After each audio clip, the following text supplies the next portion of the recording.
نہیں پیدا کرنی. مت کسی سے حسد کرو، مت کسی کو حقیر جانو، مت تکبر کرو. وہ فرماتے ہیں کہ کسی پر ظلم مت کرو. کیوں نہیں کہنا مانتے؟ جو کام شریعت نے بیان کر دیا اس پر عمل کیوں نہیں کرتے؟ اقتدار ہے، بہنوں کا حصہ نہیں دیتے. خاندانوں میں لڑائیاں چل رہی ہیں، جو قرآن نے، حدیث نے، شریعت نے ان کا حصہ رکھا دے دو نا. کیوں اتنے تنگ نظر، تنگ دل ہو گئے؟ بہنوں کا حصہ کھا گئے، یتیموں کا مال کھا گئے.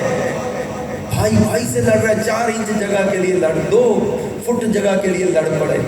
ابھی یہ رات بتا رہے تھے کوٹ مٹھن میں، وہاں قریب کہتے علاقہ، کچے کے علاقے کی باتیں چل رہی تھی. ایک اور علاقہ بات چلی وہاں کہ یار یہ چند انچ جگہ تھی، دیوار کرنے لگے بھائی آپس میں گھر کی. چند انچ کہتے ادھر بنتی، وہ کہتے ادھر بنتی، لڑائی ہوگی. سامان تیار پڑا ہے، اینٹیں پڑی ہیں، بجری پڑی ہے، مسالہ بنا ہوا ہے. فائر لگ کے 2 بھائی مر گئے، باقی دوڑ گئے. یہ کیا ہو گیا؟ اتنے تنگ دل نظر ہو گئے. نفرتیں، جھگڑے، کینے، حسد. دیکھیں عبادات میں شریعت نے بہت کچھ بیان کیا، لیکن معاملات کو بھی شریعت نے بیان کیا ہے. حقوق العباد، اس کی کتنی اہمیت بیان کی نبی پاک صلی اللہ علیہ وسلم نے. اپنے پیارے نبی کا کہنا نہیں مانیں گے کیا؟ مانیں گے؟ تو آج سے انشاءاللہ اچھے اخلاق والا بننا ہے. اخلاق، اچھے اخلاق میں پتہ کیا کیا چیزیں امام غزالی نے لکھی، ان میں سے چند فرمایا: کسی کو حقیر نہ جانے، کسی کی تذلیل نہ کرے، کسی کی دل آزاری والی بات نہ کرے. کئی کہتے میں بڑا کھرا بندہ ہوں، کسی کا دل ٹوٹے، جگر چھلنی ہو جائے، کرچی کرچی دل کا میں بڑا کھرا بندہ ہوں. بھئی اب کھرے ہو تو بدتمیز کیوں بن رہے ہو؟ پھر کھرا ہونا اور بات ہے، بدتمیز ہونا اور بات ہے. کسی کی دل آزاری کر دینا، کسی کی تذلیل کر دینا نہ کرو. اور خاندانوں میں صلح کروانے والے بنو. حدیث پاک کا مفہوم ہے 3 باتیں جس بندے میں ہوں گی اللہ اس کا حساب بڑی نرمی سے لے گا اور اپنی رحمت سے اسے جنت میں داخل کر دے گا. یہ ولی بنانے والی باتیں آخر میں 3 باتیں بتا کے جناب پیارے نبی صلی اللہ علیہ وسلم نے فرمایا ہے. فرمایا 3 باتیں جس میں ہوں گی. کون کون سی؟ فرمایا 1، جو تم سے تعلق توڑے تم اس سے تعلق جوڑو. جو تمہیں محروم کرے تم اسے عطا کرو.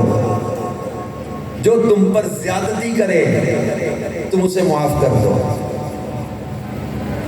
کمال معاشرہ امن کا گہوارہ نہ بن جائے، گھر کے گھر امن کا گہوارہ نہ بن جائے اگر میرے پیارے نبی کے ان فرامین کو لوگ اپنا لیں. جو تعلق توڑے تم جوڑو، جو محروم کرے تم اسے عطا کرو، جو تم پر زیادتی کرے تم اسے معاف کر دو. میرے محبوب نے معاف کیا نا پھر دنیا کو. مکے کی فتح والے دن کیسے کیسے لوگ سامنے آ گئے تھے. محبوب نے معاف کیا نا. وہ کانٹے بچھانے والے، وہ رستے میں کوڑا پھینکنے والے، وہ آپ کے گلے میں چادر ڈال کے آپ کا گلا دبانے کی کوشش کرنے والے، وہ آپ کے صحابہ پر ظلم کرنے والے، گالیاں دینے والے، دھکے مارنے والے، شہادت شہید کرنے والے. بدر میں کتنے صحابہ کو شہید کیا، احد میں کتنے صحابہ کو شہید کیا، وہ لوگ سامنے کھڑے تھے. لا تثریب علیکم اليوم، جاؤ تم سے کوئی بدلہ نہیں لینا. آج سب کو معاف کیا. حضرت بی بی زینب رضی اللہ عنہ حضور صلی اللہ علیہ وسلم کی بڑی بیٹی جو تھی، یہ ہجرت کرنے لگی تو ایک بندے نے ان کو نیزہ مارا تھا. تو نیزہ مارا تو وہ پھر حضرت زینب گر گئی تھی اونٹنی سے اور ان کا مسکیریج ہو گیا تھا. بی بی زینب کو اتنی پین اور تکلیف رہتی تھی. اسی تکلیف میں کہا جاتا ہے کہ حضرت زینب کا انتقال ہوا. حضور کو اپنی بیٹیوں سے بڑی محبت تھی، تو بی بی زینب کی بھی تکلیف کا حضور کو رنج بڑھا تھا کہ جب ان کو نیزہ مارنے والا سامنے آیا نا، اس نے کہا حضور کیا میرے لیے بھی معافی ہے؟ فرمایا جا تیرے لیے بھی معافی ہے. آپ ہم سے یا کسی نے کیا کر لیا ہوگا جس کی معافی نہیں دیتے ہم لوگ؟ محبوب خدا نے اپنی بیٹی کو نیزہ مارنے والے اس کو بھی معاف کر دیا. امیر حمزہ کو نیزہ جس نے مارا وحشی، اس نے کہا حضور کیا میرے لیے بھی معافی ہے؟ فرمایا تیرے لیے بھی معافی ہے. سیدنا امیر حمزہ کا کلیجہ نکال کے چبانے والے ان کو بھی معاف کر، معافی کا اعلان کر. سلو کو پسند فرمایا. یہ باتیں میں نے آخر میں ایک جگہ گجرات جیل میں بیان کرتے ہوئے آخر میں کہا لوگوں چھوڑ دو دشمنیاں، محبوب کی خاطر معافیاں دے دو یار۔ حدیث میں آپ کو بیان کر جاتا ہوں، آپ کے خاندانوں میں، فیملی میں، رشتہ داروں میں یا پارٹنرز میں، دوستوں میں، ہمسایوں میں کسی سے اونچ نیچ ہو جاتی ہے، ایسے ہو جاتی۔ گاڑی نکالتے ہوئے کسی نے کہا جی پانی دھوتے ہوئے دھوتا تھوڑا زیادہ لگ، پانی گر گیا گلی میں، محلے دار سے لڑ پڑا، 9 سال یا 10 سال ہو گئے تھے جھگڑا چل رہا ہے، کس بات پر؟ گاڑی دھوئی تھی، پانی ادھر کو آ گیا تھا۔ یار یہ کیا ہو گیا یار، 9 سال 10 سال یار لڑائی چلتی رہی، نفرتیں چھوڑ دو یار، اگنور کر دو یار، ٹالرنس پیدا کرو، برداشت پیدا کرو۔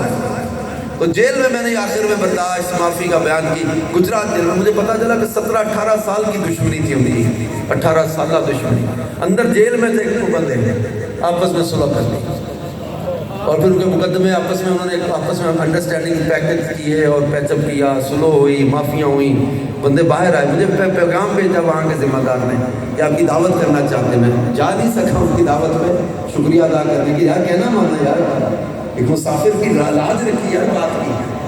آپ بھی میں ایک حدیث آپ کو یہ دے کر جا رہا ہوں گفٹ کے طور پر، میری اسلامی بہنیں بھی سن رہی ہیں، گھر میں شوہر ہے، بچوں کے دادا ہیں، دادی ہیں اور نندے بھابیاں ہوتی ہیں، کوئی بھی فیملی میں دیگر بھی کسی بات پہ آپ کو لگے نا کہ میرے ساتھ زیادتی ہو رہی ہے، میرے محبوب فرماتے جو تم سے زیادتی کرے نا تم اسے معاف کر دو، جو تمہیں محروم کرے تم اسے عطا کرو، جو تم سے تعلق توڑے تم اس سے تعلق جوڑو۔ یہ اپنے آقا کا کہنا ماننے کی نیت سے اس حدیث پر عمل کر کے دیکھنا، دل کو سکون ملے گا۔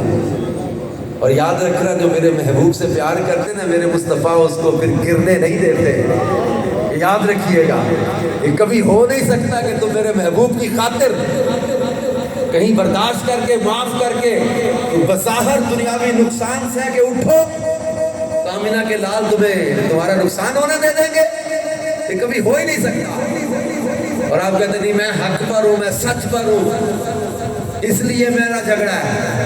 میرے محبوب فرماتے ہیں، حدیث ہے یہ بھی جس کا خلاصہ ہے، فرمایا جو حق پر ہوتے ہوئے جھگڑا ختم کر دے، جو حق پر ہوتے ہوئے، بھئی حق پر بھی میں زیادتی بھی اس نے کی، گالی بھی اس نے دی، مارا بھی اس نے، حق بھی میرا مار دیا، میرا حصہ کھا گیا، میں جو بھی ہے حق پر میں، فرمایا جو حق پر ہوتے ہوئے جھگڑا ختم کر دے میں اس کے لیے جنت کے وسط میں مکان کا ذمہ دار ہوں۔ حضور نے ضمانت دی ہے جنت کے مکان کی، چاہیے میرے آقا کی ضمانت، مکان چاہیے، اور حق پر ہوتے ہوئے جھگڑا ختم کر دے، کیونکہ آج ہر بندہ اپنے آپ کو حق پہ سمجھتا ہے۔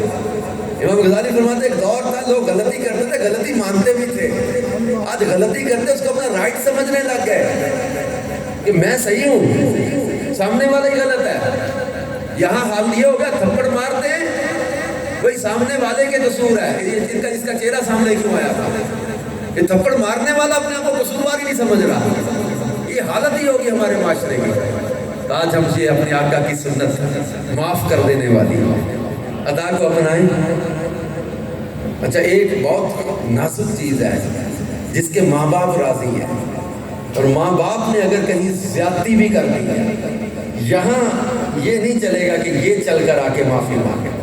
ماں باپ نے زیادتی کی ہے، ڈانٹا ہے، مارا ہے، جو بھی کہا ہے، they have right، ان کا قدم چومنے ہیں، ان کا ہاتھ چومنا اور معافی مانگنی ہے۔ اے نوجوانوں آج اپنے مہمان کو یہ دے جاؤ، میرے یقین کریں میں دل سے باتیں کہتے ہیں کہ اس کو میں ریکویسٹ کے طور پر کر رہا ہوں کہ اپنے ماں باپ کو کبھی دکھ نہ دینا، اس نعمت کی قدر کرو، ورنہ پوچھو ان سے جن کے پاس ماں نہیں ہے یا باپ نہیں ہے، کتنی شدت سے یاد آتے ہیں۔ اپنے ماں باپ کی قدر کر لو، ان سے کوئی ضد نہ لگانا۔